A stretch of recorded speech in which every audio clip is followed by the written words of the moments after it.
اسمان ته راوځي لاندې موسی علیه السلام سره بیا ملاویږي موسی علیه السلام ورته بیا فرمایي چې تاسو محمد ته پیډه سمې منځونه ډیر دي الله تاسو کو چې نور پیغام کړي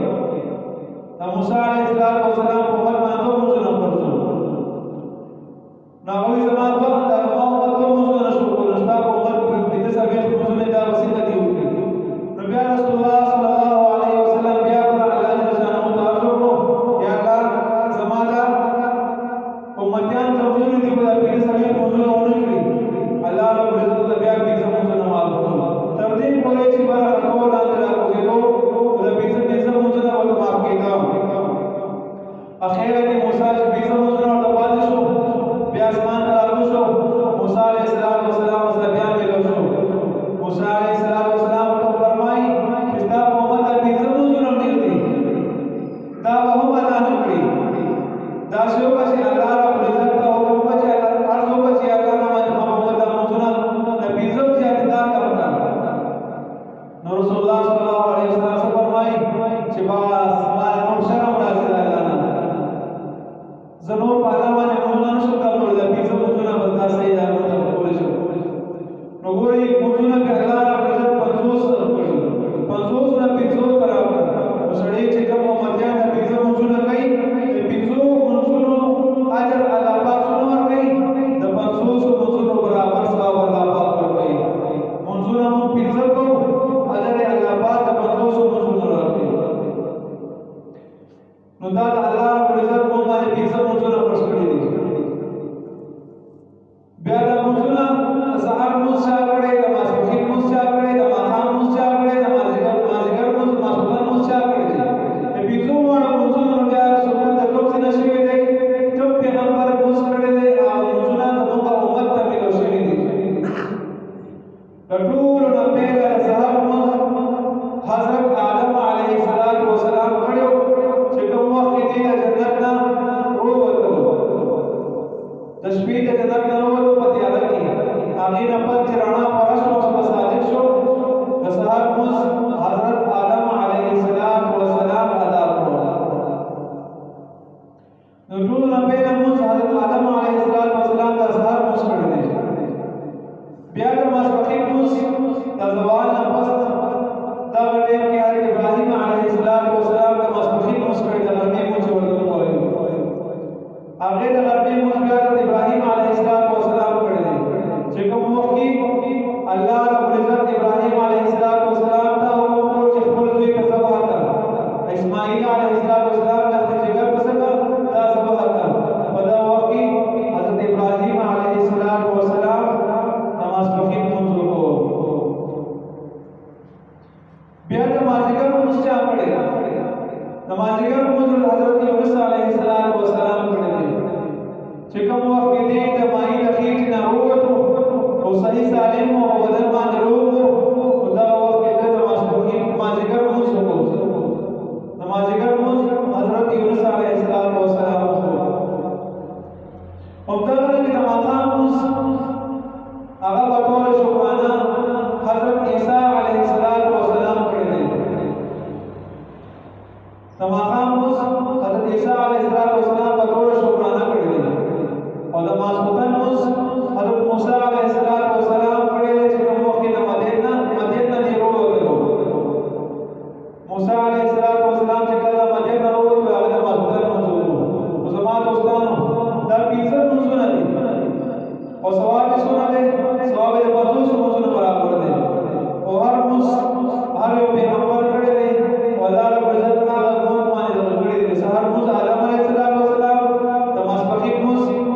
هغه تنور دکان مخامخ چې کوم ځای فقیر راغی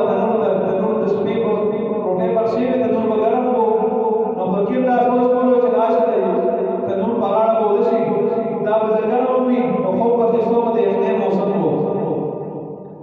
نو فقیر چې دا راغی نو باچا د خپلې کړکۍ د خپل محل نه کړکۍ وړو ګوري و چې دا فقیر څه کوي باچا ورته وخته پورې کتل نو فقیر لګیا و بس هغه ودش شو بیا باچا یې نفس ډاډ او خپل بستر باندې ودش شو چې کله سحر شو نو باچا خپل خادمانو ته حکم وکړ چې لاړ شئ دا فقیر راوړئ فقیر راولئ چې فقیر راوستو فقیر نه تپوس کې باچا چې موږ شپه دې څنګه تېره شوه فقیر چې کوم جواب ورکړو هغه سرو زرو په بولې کړو کاږه داسې جواب یې ورکړو فقیر ورته وایي چې زما د شپې حصه ستا د شپې د حصې برابره تېره شوه او زما د شپې څه حصه ستا د شپې د حصې نه غوره تېره شوه بهتره تېره شوه باچا ډېر حیران شو پریشان شو فقیر ته وایي دا څنګه کېدی شي چې ما په قوم باندې په بستر باندې زه د شما په هغې باندې ووتو ما ته ګلونه پراته ما خوشبویانې اخیستې ما ته په زرګو خادمان ولاړ ما خادمان خدمتونه کول او ما په محل کې شپه تېره کړه په نرمه بستر مې شپه تېره کړه او تا خو په یو تنور په غاړه فرش باندې شپه تېره کړه دوی زما ستا شپې څه حصه غوره تېره شوه او څه هغه ستا د خوب برابره تېره شوه نو بیا فقیر جواب ورکړي فقیر ورته وایي باچا سلامت زما چې کومه د خوب حصه ستا د خوب د شپې حصه برابره تېره شوه هغه دا وه چې د شپې کله انسان ویده کېږي بسترې ته ورشي ده له خوب نه ورځي څه وخته پورې دی وړي لوړ ته له خوب نه ورځي نو دغه وخت په تام تېر شو په ما تېر شو دغه وخت په دواړو تېر شو وایي چې تا ته هم خوب رانه و ما ته هم خوب رانه و دغه وخت کې ما شو دغه وخت کې ما الله رب العزت یاد کې راوستو الله رب العزت ما ذکر وکړو د الله رب العزت ما عبادت وکړو او دا وخت په غفلت کې تېر شو او ورته فرمایي چې کله انسان ویده شي هغه ته دا پته نه لګي چې زه بغیر مې سره ودی یم که په شیش محل کې ودی یم که ما ته خادمان ولاړ دي او که ما نوکران دي هغه ته دا پته نه وي او که یو کس په فرش ویده شي چې هغه ته خوب ورغی هغه هم خبر نه ځان دی زه په فرش ویده شوم په بستر ویده شوم که په څه ویده شوم وایي دغه شپه ما ستا شپې نه بهتره حصه تېره شوه زما دوستانو دا زندګي تېرېږي چې هر قسمه تېرېږي خو تېرېږي نو ښه تېرېدل داسې پکار چې الله پکې یاد کړو الله رب العزت پکې یاد کړو الله رب العزت کوم احکامات دی هغه پکې پوره کړو همدغرنګې واقع کې راځي د شیطان کوم دوه کارونه کوي شیطان څنګه هغه دوه کار کوي انسان شیطان څنګه جوړېږي هغه دوه کار چې کوي باندې جوړېږي یو صاحب ارمان و یو بزرګ چې یار شیطان سره ملو شم شیطان ډېره خواهش وکړي شیطان زه وویلم شیطان سره ملو شم بس یو ورځ شیطان سره ملو شو شیطان ته وایي چې یاره زه ستا په نامه شیطان جوړېدل غواړم خاص ستا شاګرد جوړ شم ما ته دا هېڅ وخوایه چې زه ستا په خاص معنو به ستا شاګرد جوړ شم شیطان ډېر حیرانه شو پریشانه شو چې یار تاسو تپوس وکړم خو ما نه چا نه دی کړی چې هغه زما په نامه شیطان جوړېدل غواړي او زما په شان دې شي دې بزرګ ورته وایي چې بس یاره زړه نه مجبوره یم او ارمان دی چې ستا په نامه شیطان جوړ شم شیطان ورته څه وایي دوه کاره کوه څو کاره دوه کاره یو لمونځ پرېږده قصدن لمونځ پرېږده او بل د رښتیا دروغ وایه قسمونه پرې خورم د رښتیا مه وایه دروغ وایه نو دوه کارونو باندې شیطان جوړېږي موږ ورته سوچ وکړو چې موږ لمونځ کوو که نه کوو ورځ کې پنځه وخته لمونځ کوو څو وخته موږ کوو څو وخته نه کوو نو شیطان دوه کارونه دي ګورې د لمونځ ته دغه ځای کې سجده شیطان اویا زره کاله عبادت کړی الله پاک اویا زره کاله شیطان عبادت کړی دی او په یو سجده کولو باندې شو مردود شو سجده چا ته کولو الله رب العزت شیطان ته حکم وکړو چې د آدم علیه السلام ته سجده وکړه شیطان د هغې نه انکار وکړو چې زه خو د هوب نه پیدا یم او آدم علیه السلام خو د خټ نه پیدا یم دلته ولې څنګه سجده کوم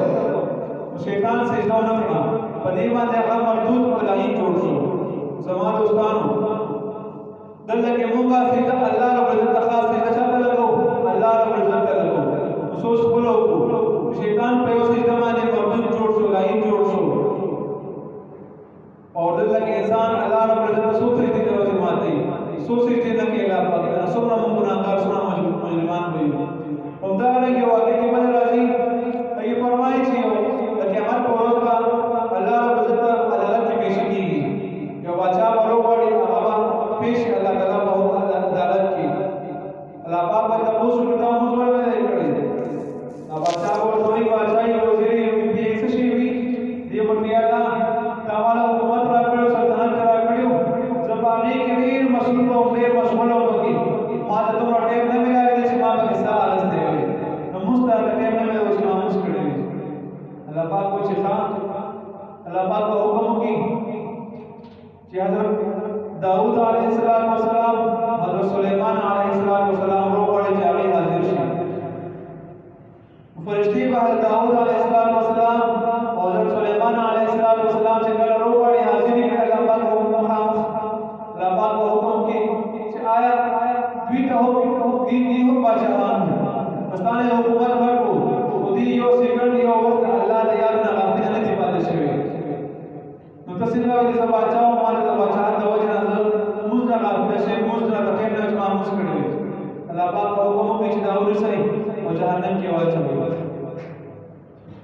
بیا یو بنما سره الله پاک په حکم د عدالت کې پیش شي الله پاک باندې موږ ته موږ ورته کړی دی الله ته وسه الله سما بال بچ ډیر زیات وو د بال بچ تقریبا نماز غواړي نماز کړي ما د بال بچ په خدمت کې روان ماګي لکه ټول ما ته موږ په راټه نه چې ما مش کړي الله رب عزت وایي چې حضرت ایوب علیه السلام رو وړو چې کله ایوب علیه السلام رو وړي نو وایي چې آیا حضرت یعقوب علیہ السلام چې کله وړه الله پاک ورته فرمایي چې آیا ستا ولا ټیمو زموږ د حضرت یعقوب علیہ السلام ولا ټیمو د حضرت یعقوب علیہ السلام چې کله یوسف علیہ السلام جدا شو حضرت یعقوب علیہ السلام دومره ورپسې جوړي او دومره جوړي چې سترګو نظر یې تللی ورپسې په کلونو یې جوړلي ورپسې تر دې پورې چې بوډا شو تر دې پورې چې هغه بوډا شو الله پاک ورته فرمایي چې دې کس د دوی په جدای کې دومره جوړي چې نظر یې تللی بوډا شوی دی خو دې یو سیکنډ الله د یاد نه غافل نه دی پاتې شوی نو آیا ته په خپله خبره کې دروغجن یې او دروغ وایي الله پاک په حکم کې دا جهنم ته بوځي جهنم کې واچوي بل به د الله تعالی په حکم کې وزنانه پیش شي عدالت کې الله پاک به جهنم ته بوځي دا موږ ولې نه دی کړی دا زنانه به الله پاک فرمایي چې الله زما خاوند وو او ډېر بدخویه وو ډېر بد اخلاقه وو او ډېر ظالم وو زه به ډېر دومره ظالمه د بدخویه وو چې ما موږ ته ډېر ما موږ کړی الله پاک وو چې خان الله پاک په حکم وکړي چې حضرت آسیه رضی الله عنها حاضره کړي هغه رو وړي چې کله هغه رو وړي د فرعون ښځه الله پاک په حکم وکړي چې آیا ستا خاوند ډېر ظالم وو که د آسیې خاوند فرعون ډېر ظالم وو نو فرعون ډېر ظالم وو خو فرعون ظالمتوب د وجه د آسیې رضی الله عنها چې کوم دی موږ نه دی پرېښودلی الله د یاد نه یو نه غافله شوي نو آیا ته په خپله سستۍ او بېکارۍ کې کار په خپله موږ نه دی کړی الله پاک ووایي چې دا هم جهنم ته واچوي جهنم کې گزاره کړي الله رب عزت موږ تاسو ټول گزاره جوړ کړي الله رب عزت موږ کوم خبرو کې په دې باندې مال عمل کوو چې نصیب وکړو تاسو دعا کې امين الحمدلله رب العالمين والعاقبة للمتقين والصلاة والسلام على أشرف الأنبياء والمرسلين محمد وعلى آله وصحبه أجمعين يا الله زموږ څو علاج به ټول ګناهونه معاف کړي یا الله څو ګناهونه مونږ کړي یا الله موږ ته یاد کړي یا الله بخښنه راکړي یا الله موږ له موږ صحیح کولو طریقه نصیب کړي یا الله موږ له موږ کولو صحیح